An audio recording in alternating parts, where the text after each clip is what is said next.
Oke, baik. Terima kasih atas waktunya. Selamat siang. Assalamualaikum warahmatullahi wabarakatuh. Hadirin yang terhormat, perkenalkan saya, Ramadan Ahmad Suryanto dari kelompok Ceremai yang akan menjadi pembicara pertama pada sesi debat kali ini. Pada kesempatan kali ini, kita akan membahas mosi yang sangat penting bagi masa depan lingkungan dan juga ekonomi di Indonesia. Adapun mosi yang akan diangkat pada malam hari ini, yaitu pemblokiran ekspor renewable energy di Indonesia. Beberapa waktu belakangan ini, Indonesia dinilai memiliki potensi yang besar dalam energi terbarukan. Hal tersebut juga dapat dilihat melalui satu contoh kasus, yaitu perdebatan mengenai rencana ekspor energi terbarukan, khususnya energi surya ke negara tetangga, yaitu negara Singapura. Bahkan, menurut analisis dari, mohon maaf, menurut analisis dari International Renewable Energy Agency atau IRENA, potensi energi terbarukan Indonesia diperkirakan dapat mencapai 3.692 gigawatt, termasuk potensi dari tenaga surya, angin, air, biomasa, panas bumi, arus laut, dan lain sebagainya. Namun, yang menjadi menarik dalam debat ini akan kita bahas dan mendengar dari kedua sisi argumen, yaitu dari argumen tim pro dan juga argumen tim kontra dengan mosi yang akan kita angkat pada siang hari ini. Semoga debat ini dapat memberikan wawasan yang mendalam dan bermanfaat bagi kita semua. Mari kita mulai dengan mendengarkan argumen dari tim pro. Waktu dan tempat dan kami persilahkan.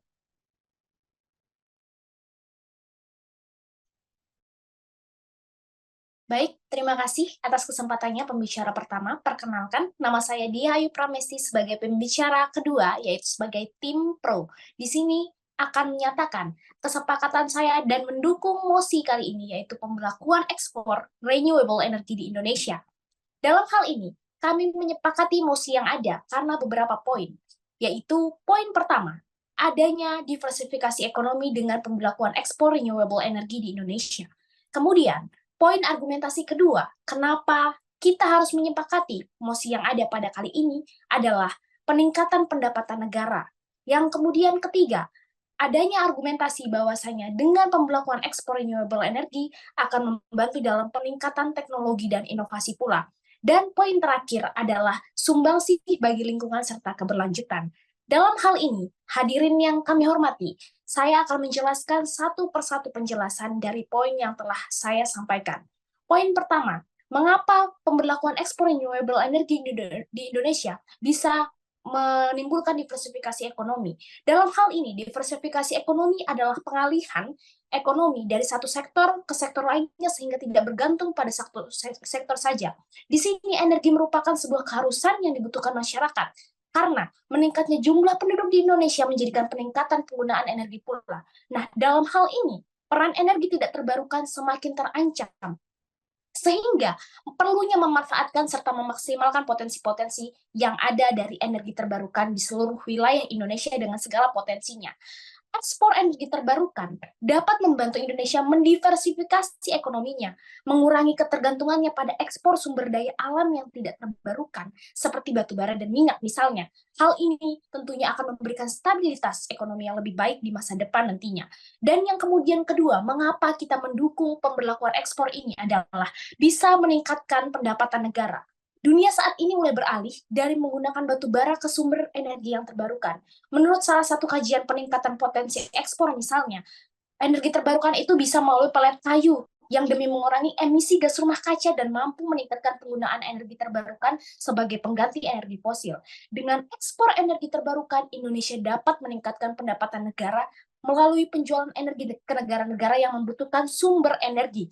Ini juga tentunya dapat menarik investasi asing yang lebih besar ke sumber energi terbarukan, sehingga ekonomi di Indonesia atau pendapatannya akan meningkat. Poin ketiga adalah bisa meningkatkan pula teknologi dan inovasi dalam negeri. Di sini Indonesia memiliki potensi lebih dari 400.000 megawatt energi baru dan terbarukan, di mana semakin peningkatnya pula energi baru terbarukan itu akan mendorong peningkatan teknologi dan inovasi yang dikembangkan dalam negeri. Dengan begitu, meningkatkan ekspor energi terbarukan akan mendorong perkembangan teknologi serta inovasi di dalam negeri itu sendiri dan dapat meningkatkan kapasitas teknis serta pengetahuan lokal, menciptakan lapangan kerja baru, dan meningkatkan daya saing global Indonesia di bidang teknologi energi terbarukan. Dan yang terakhir adalah pemberlakuan ekspor renewable energi atau energi terbarukan ini bisa memberi sumbangsi yang baik bagi lingkungan serta keberlanjutan. Seperti di negara Nordik seperti Belgia di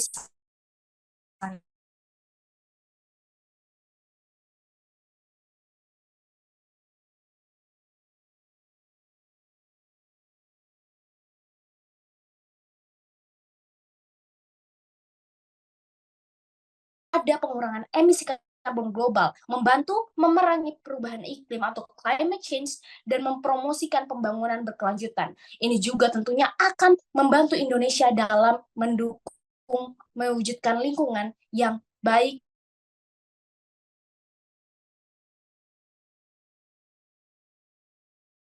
Keberpihakan kami atas mosi kali ini yaitu pemberlakuan ekspor renewable energy di Indonesia. Sekian dari kami, cukup dan terima kasih.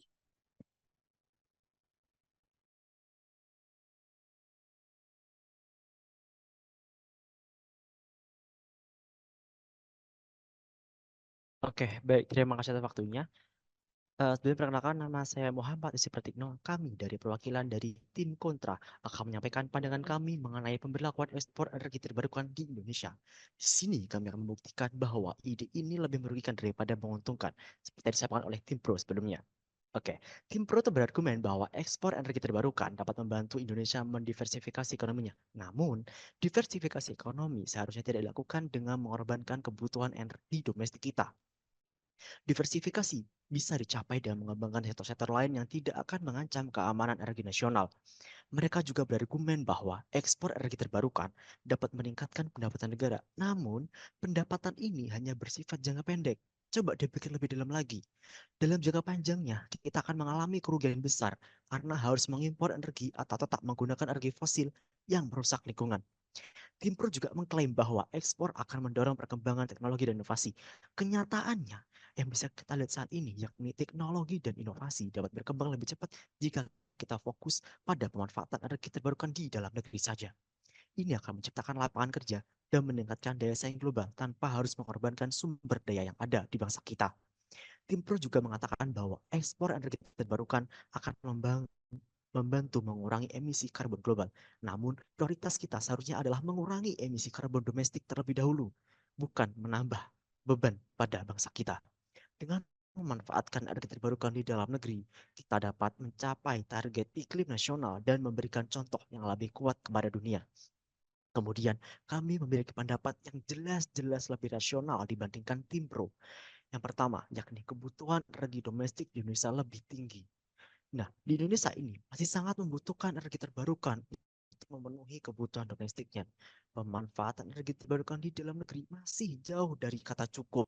Menjualnya ke luar negeri akan menghambat pemenuhan kebutuhan energi yang bersih dan terjangkau bagi masyarakat Indonesia. Kemudian, mengapa kita harus mengorbankan kebutuhan energi kita sendiri demi keuntungan jangka pendek dari ekspor? Coba dipikir lebih rasional lagi.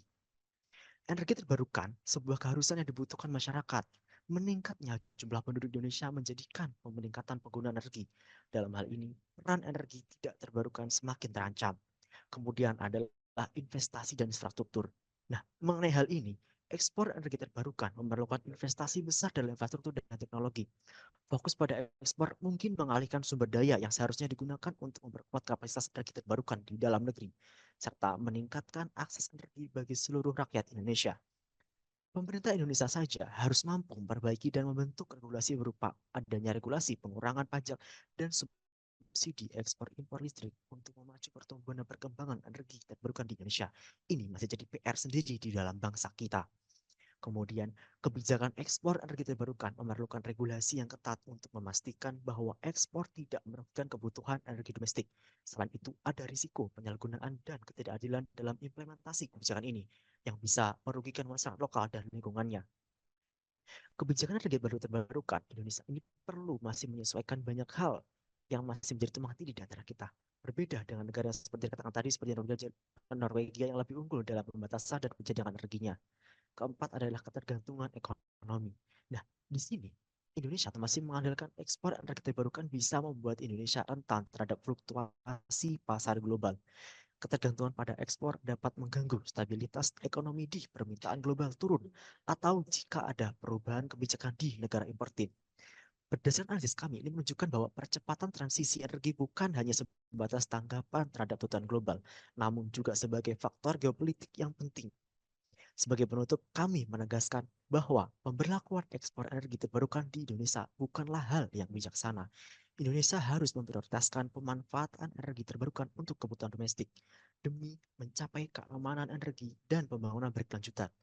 Ekspor energi terbarukan mungkin memberikan keuntungan jangka pendek, tetapi coba dipikir lagi, kerugian jangka panjangnya yang dikibatkan jauh lebih besar. Sekian dari kami, terima kasih. Baik, terima kasih dari tim kontra dan juga tadi dari tim pro. Pembicara satu kembali mengambil alih ya. Pembicara dua dan pembicara tiga telah memaparkan argumen dari kedua belah pihak, baik tim pro maupun tim kontra. Kita telah mendapatkan pemahaman yang lebih luas dan mendalam mengenai implikasi dari kebijakan pemberlakuan ekspor renewable energy di Indonesia sebagai mosi pada siang hari ini. Semoga diskusi ini dan juga perdebatan tadi dapat menjadi bahan pertimbangan yang berarti dalam mengambil keputusan terkait kebijakan energi di masa yang akan datang di negara kita, negara Indonesia. Terima kasih kepada semua pembicara, pembicara dua, pembicara tiga, atas argumen yang telah diberikan. Semoga hadirin juga dapat mengambil dari kedua sisi, baik pro maupun kontra. Terima kasih atas partisipasinya. Dengan ini, debat resmi ditutup. Selamat melanjutkan aktivitas dan semoga hari kita semua tetap menyenangkan. Wassalamualaikum warahmatullahi wabarakatuh.